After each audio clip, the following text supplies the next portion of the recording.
Pemirsa Intens Investigasi. Seperti diketahui, kasus Jessica Wongso hingga sampai saat ini masih belum juga menemukan titik terang. Meski sudah mendapatkan atensi dari berbagai pihak dan juga mendapatkan dukungan dari ribuan pengacara yang mengatasnamakan diri mereka tim Aliansi Advokat Pembela Jessica Wongso. Di sisi lain, seperti apa persiapan matang Otto Hasibuan untuk mengajukan PK? Benarkah Otto pun kini tengah menyusun strategi dengan mengumpulkan dan menyiapkan berkas PK lebih lengkap, hingga kemudian langkah awal yang ia lakukan adalah melaporkan Edi Darmawan Salihin, ayah dari mendiang Mirna Salihin. Dan seperti apa pula Otto yang juga terkejut ketika melihat banyaknya dukungan yang datang dari teman-teman advokat, termasuk pengacara senior dan juga guru besar seperti OJK Ligis.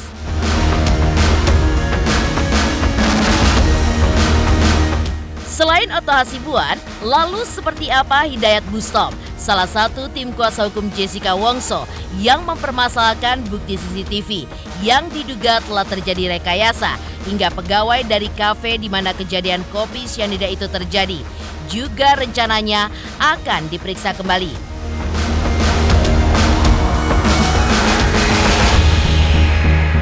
Dan bagaimana pula Yakub Hasibuan, anak Otto Hasibuan, yang juga akan menjadi relawan untuk mendapatkan keadilan bagi Jessica Wongso. Pemirsa, bersama Intens Investigasi, kami hadirkan kabar terkini, terpercaya, dan teraktual.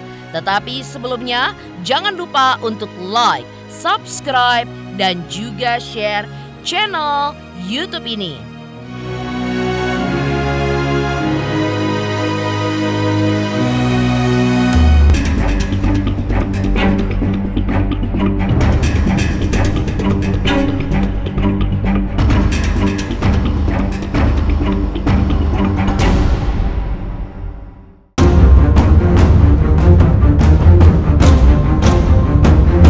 Persiapan matang Otto Hasibuan dengan langkah awalnya melaporkan Edi Darmawan Salihin kini semakin dekat dengan tujuannya, yaitu PK atau peninjauan kembali.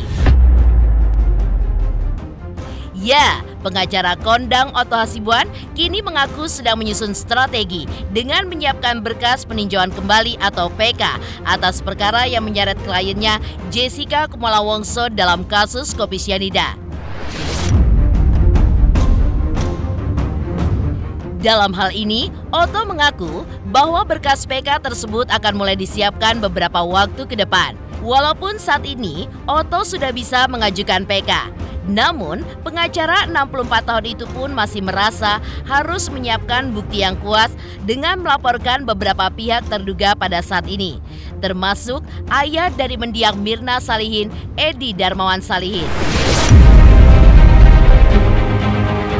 Ya, setelah kita laporan itu kita lakukan semuanya, ya kita baru PK gitu. Ya, PK kita lihat dulu situasinya kan. Kita kan ingin membongkar kasus ini kan. Setelah terbongkar, baru kita buat PK-nya nanti. Nah, walaupun sesungguhnya secara teoritis hukum, sekarang aja kita ajukan PK sih bisa saja. Tapi kan kita ingin mendapat, sekarang saja kita PK udah cukup sebenarnya. Tapi kita ingin lebih lengkap lagi gitu loh. Kita ingin lebih lengkap lagi. Ada orang berpendapat bahwa kasus ini kenapa nggak langsung PK aja, kenapa harus lapor pidana kan gitu kan.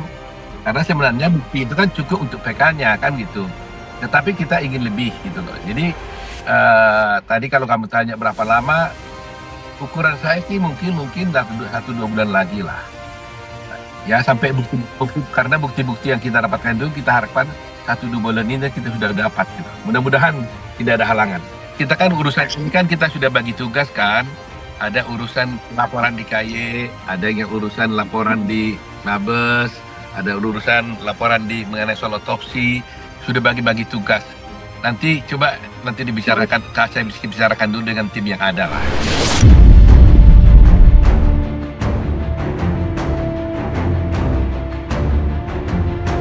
Itulah harapan Otto Hasibuan, di mana berharap semua bukti yang dibutuhkan untuk PK bisa ia dapatkan semua dan tidak ada halangan apapun.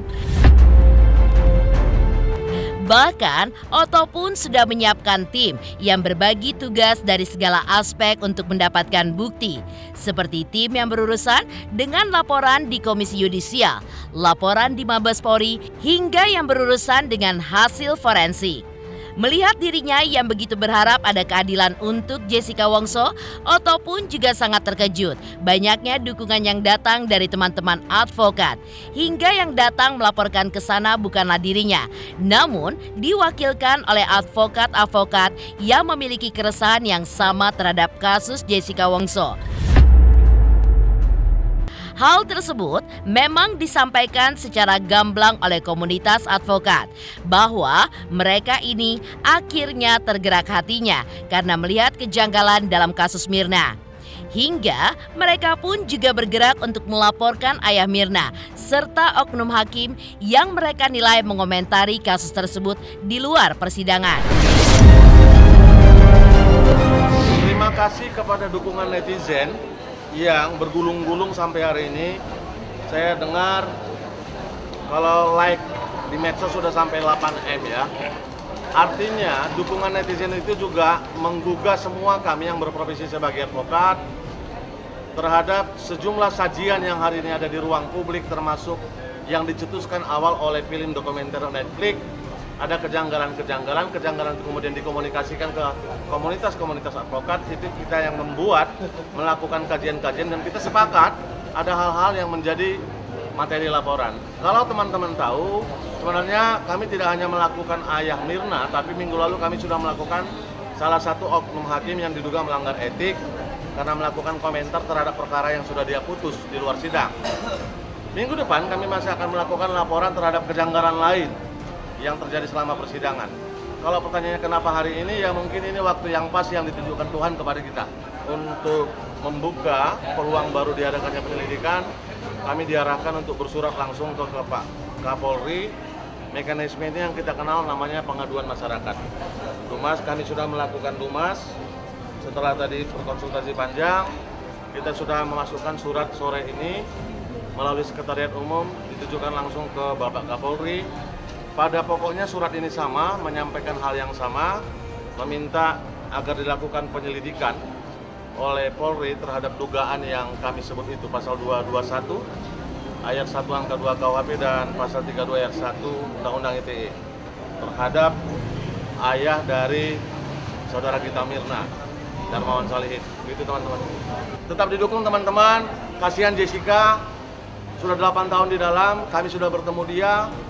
Sampai pada titik terakhir kita minta dia mengaku, Pak Utu sudah mengatakan begitu, sebagai syarat untuk mengajukan gerasi supaya bebas, dia tetap nggak mau mengaku. Dia tetap kekeh.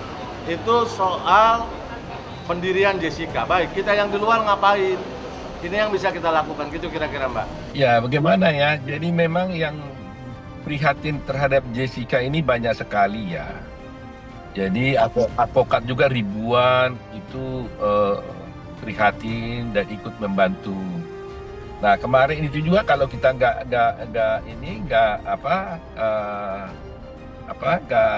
kalau sempat diumumkan secara luas itu pasti lebih banyak lagi kan.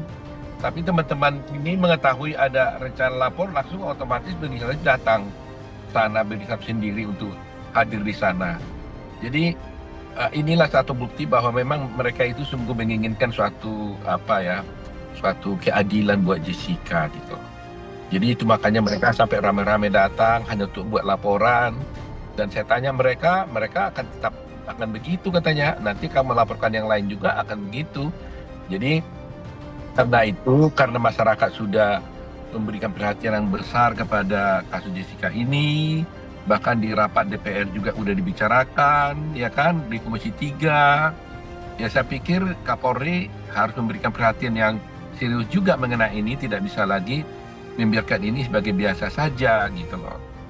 Supaya hukum kita itu tegak lah gitu loh. Kita kan seperti saya katakan, kita tidak menyerang institusi, tapi berharap kalau ada oknum yang bersalah, ya tentu diperbaiki lah kan gitu. Terlalu mahal harga institusi kalau harus melindungi seorang oknum yang bersalah. Makanya yang datang kan ke sana kan tertib semua ya. Saya dengar juga tertib, ada ribut-ribut, cuma tertib. Ya profesional lah sebagai seorang lawyer gitu ya. Walaupun jumlahnya banyak, ratusan, tapi kan nggak ada yang bikin ribut. Tapi semua profesional. Ini kan kejadiannya ini kan karena adanya kejanggalan-kejanggalan, karena ada yang dugaan-dugaan penyimpangan yang dilakukan oleh penegak hukum kan. Nah, sekarang ini kita laporkan jangan lagi penegak hukum yang ada sekarang ikut-ikutan lagi untuk melanjutkan penyimpangan tersebut kan gitu kan. Nah, harapan saya tentunya penegak hukum yang sekarang, para penyidik nanti yang menangani kasus ini supaya lurus lah ya. Kita coba kembalikan marwah kehormatan hukum kita itu pada jalan yang benar.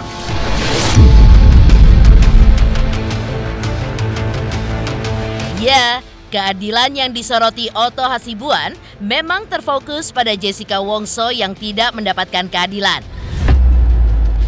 Lantaran, mengapa dalam kasus kopi sianida ini pada akhirnya membuat Jessica Wongso lah yang harus mendekam di penjara.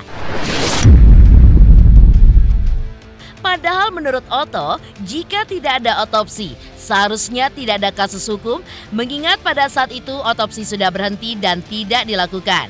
Hingga hal itulah yang menjadi pertanyaan dan juga kegelisahan Otto. Mengapa Jessica tetap divonis di pengadilan pada kala itu, di tengah tidak adanya otopsi? Ini adalah urusannya Jessica dengan dirinya, di mana dia diperlakukan tidak adil. Ada pihak-pihak tertentu yang dianggap menyembunyikan barang bukti sehingga persidangannya itu menjadi cacat kan. Dan akhirnya gara-gara cacatnya itu dia jadi dihukum gitu loh. Nah, itu yang ingin kita tegakkan gitu. Iya, menurut saya itu salah. Salah dia untuk memutuskan itu. Karena tidak ada bukti, ya kan? Masa Jessica dihukum berdasarkan teori hukum? Kan semua kan kalau bicara pidana itu orang dihukum berdasarkan bukti, bukan pakai teori hukum. Teori hukum yang mereka gunakan kan indirect evidence kan? Bukan bukti langsung, bukan bukti yang langsung. Indirect evidence itu boleh saja digunakan kalau didukung oleh bukti-bukti dan fakta hukum lainnya. Persesuaiannya harus jelas gitu loh. Ini coba bayangkan, otopsi aja tidak ada. Sebenarnya dengan otopsi tidak ada, kasusnya itu nggak boleh naik kepada kejaksaan, ke pengadilan maksud saya. Jadi seharusnya waktu dia ke polisi, ditahan polisi aja pun otopsi sudah berhenti.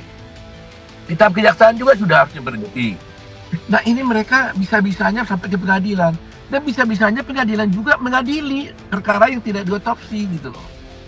Makanya saya katakan bahwa apakah nanti jadi pelajaran hukum kita di Fakultas Hukum itu, ajaran kita jadi berubah. Bahwa meskipun tidak diotopsi bisa disidangkan. Ini kan apa yang saya ajarkan dan kita ajarkan di mahasiswa kita, kan berantakan jadinya. Padahal dari prinsip hukum yang ada, no autopsy, no case, no autopsy, no crime. Jadi itu kan prinsip umum, ya kan? Gitu. Ya, rupanya kerja keras Otto Hasibuan mencari keadilan untuk Jessica Wongso tidak seorang diri. Otto Hasibuan pun mengaku begitu terharu dan juga bangga karena banyak yang mendukung dirinya, termasuk beberapa pihak hebat. Seperti salah satunya Profesor O.C. Kaligis yang rupanya juga menyoroti kasus Jessica Wongso yang menjadi korban ketidakadilan. Yang pasti mereka memutus bukan karena saksi fakta, tapi karena saksi keyakinan. Bukan karena gampang kok, kalau saya periksanya si Jessica, apakah saudara melihat Jessica menuangkan cyanida di gelas Mirna? Pasti dia jawab, sama sekali tidak, karena saya tidak ada di tempat. Tapi penggiringan opininya begitu luar biasa, sehingga semua orang percaya apa yang dia katakan benar. Inilah kalau terjadi katakanlah pengadilan media.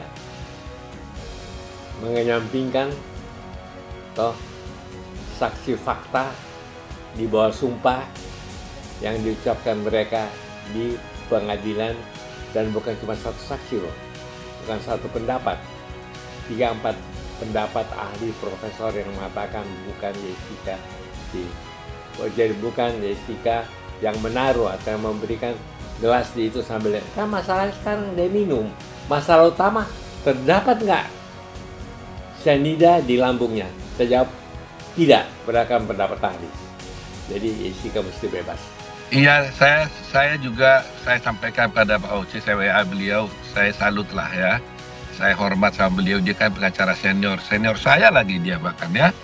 Dia seorang guru besar yang luar biasa, sampai dia dengan membuat tulisan ya kan, ya bahkan berkomentar, yaitu saya terharu lah.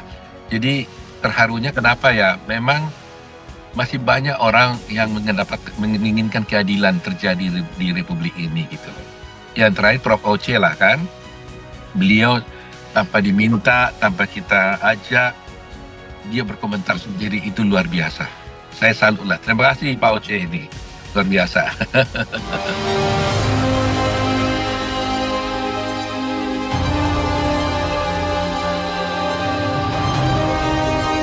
Lantas, seperti apa Hidayat Bustom, salah satu tim kuasa hukum Jessica Wongso yang juga mempermasalahkan bukti CCTV yang diduga telah terjadi rekayasa hingga pegawai dari kafe di mana kejadian kopi cyanida itu terjadi juga rencananya akan diperiksa kembali.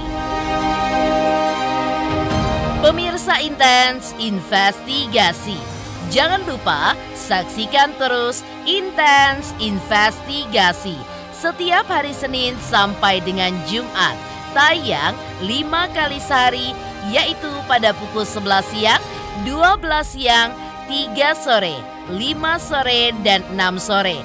Dan Sabtu tayang 3 kali sehari, pukul 11 siang, 3 sore, dan juga 6 sore. Tentunya hanya di YouTube channel. Dan pastikan jangan lupa untuk like, subscribe, share, dan juga komen channel Intens Investigasi. Halo, aku Judika. Jangan lupa saksikan Intens Investigasi 5 kali dalam sehari hanya di YouTube Intens.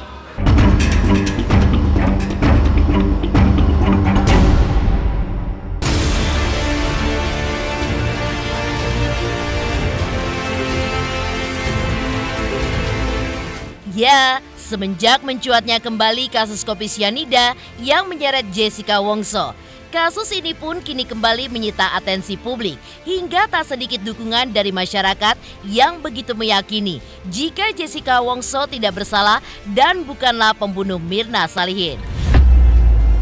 Atas hal itu pula lah membuat tim kuasa hukumnya semakin bersemangat untuk mengusut tuntas dan juga mencari keadilan bagi Jessica Wongso.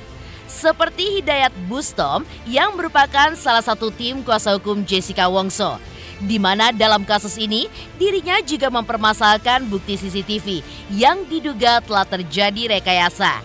Bahkan dalam penjelasannya, menurut seorang ahli digital forensik, bahwa memang benar terjadi dugaan adanya rekayasa dalam kasus ini. Karena terbukti banyak CCTV juga sudah dibilang rekayasa, bukan lagi dugaan, ya kan? Lihat nanti, kan kalau saya CCTV itu rekayasa ketahuan itu benar, ya kan? Atas perintah siapa itu? Ya kan? Nanti disebut nama-namanya. Ini kan kalau menurut saya dugaan, tapi kalau ahli digital forensik itu semua mengatakan ini rekayasa. Nah, karena Jessica sendiri tidak melakukan apa-apa, ya kan? Dan pertimbangan yang dipakai oleh hakim adalah CCTV, ya. Dan gelas dikuasain yang gelas dikuasain lama itu adalah yang barista, ya, yang mengantar. Oleh karena itu, Hidayat Bustom juga menerangkan bahwa dalam waktu dekat pegawai Cafe Olivier akan diperiksa untuk memastikan benar atau tidaknya keterangan yang disampaikan pada saat di persidangan 2016 silam itu. Karena jika ada kejanggalan dalam bukti CCTV, berarti pihak terakhir yang memegang kopi yang diminum mendiang Mirna adalah pegawai dari kafe tersebut. Karena ada pasal 242 memberikan keterangan palsu dalam persidangan. Apakah pegawai Olivier itu juga memberikan keterangan palsu? Kita belum tahu. Tapi nanti kita akan kaji. Ya kan, dikarenakan apa saya bilang? Jessica tidak ada pada saat dia melihat yang tidak ada yang melihat. Dia semua pegawai Olivier, ya, tidak ada yang melihat Jessica menggunakan racun. Itu yang pertama, ya kan? dan dia menjelaskan semua apa yang penyampaian dalam persidangan, ya kan, dia tidak tahu menau. Jadi artinya ada kemungkinan pemeriksaan nanti akan berjalan, ya, penyidikan akan dipanggil pegawai-pegawai Oliver itu, ya kan, diminta keterangan sebagaimana. Apakah dia melakukan satu memberikan keterangan palsu atau tidak, kita belum tahu. Tapi ini sekarang udah terbongkar, termasuk Edi Salihin, ya, terus Prof Edi, ya, ada M Nu, ya kan. Nah itu kan semuanya kan terkait, ya kan, berurutan. Artinya berurutan. Apakah di pegawai Oliver juga seperti itu? Nah, itu biar nanti penyidik yang memeriksanya. Lantas seperti apa pula Yakub Hasibuan, anak Otto Hasibuan, yang juga akan menjadi relawan untuk mendapatkan keadilan bagi Jessica Wongso? Pemirsa Intens Investigasi, jangan lupa saksikan terus Intens Investigasi setiap hari Senin sampai dengan Jumat, tayang 5 kali sehari, yaitu pada pukul 11 siang, 12 siang, 3 sore, 5 sore, dan 6 sore. Dan Sabtu tayang 3 kali sehari, pukul 11 siang, 3 sore, dan juga 6 sore. Tentunya hanya di YouTube channel. Dan pastikan jangan lupa untuk like, subscribe, share, dan juga komen channel Intens Investigasi. Halo, saya King Saiful Jamil. Jangan lupa saksikan Intens dari Senin sampai Sabtu. Satu hari ada 5 kali tayang loh. Jangan lupa di subscribe ya. Hanya Intens Investigasi.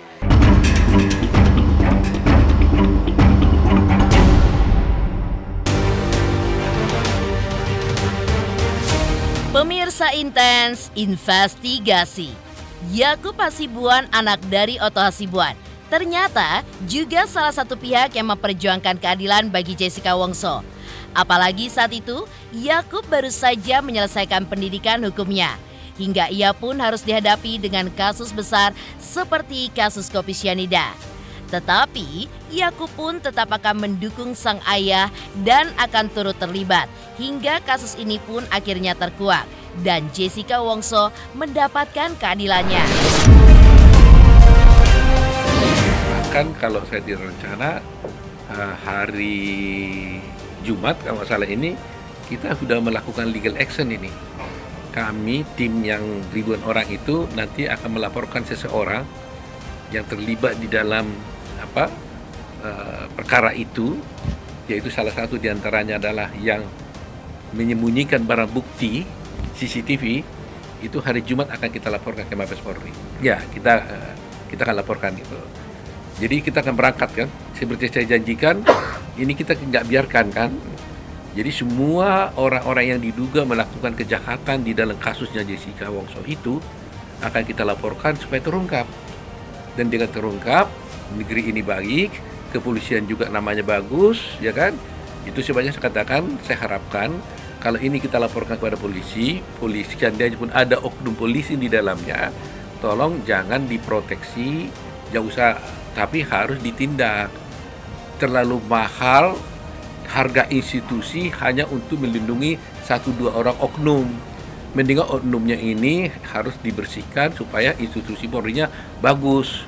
Jadi nanti kalau mau melapor, itu harapan kami daripada institusi kepolisian, ya. Sudah, dan bukti-buktinya sangat akurat sekali ya. Jadi kalau udah nanti terbukti bahwa CCTV-nya direkayasa, kemudian umpamanya otopsinya dihalang-halangi dengan tujuan tertentu, ya kan? Maka mereka itu harus diproses gitu loh. Ya, kalau ini nggak terungkap, saya kira ini akan bahaya. Makanya DPR juga udah mulai bicara kan. Nah, jangan-jangan bentar lagi mungkin Presiden udah bicara. Demikian pemirsa, kabar terkini, terpercaya, dan teraktual yang kami hadirkan hari ini. Jangan lupa saksikan terus Intens Investigasi setiap hari Senin sampai dengan Jumat, tayang 5 kali sehari, yaitu pada pukul 11 siang, 12 siang, 3 sore, 5 sore, dan 6 sore. Dan Sabtu tayang 3 kali sehari pukul 11 siang, 3 sore, dan 6 sore. Tentunya hanya di YouTube channel.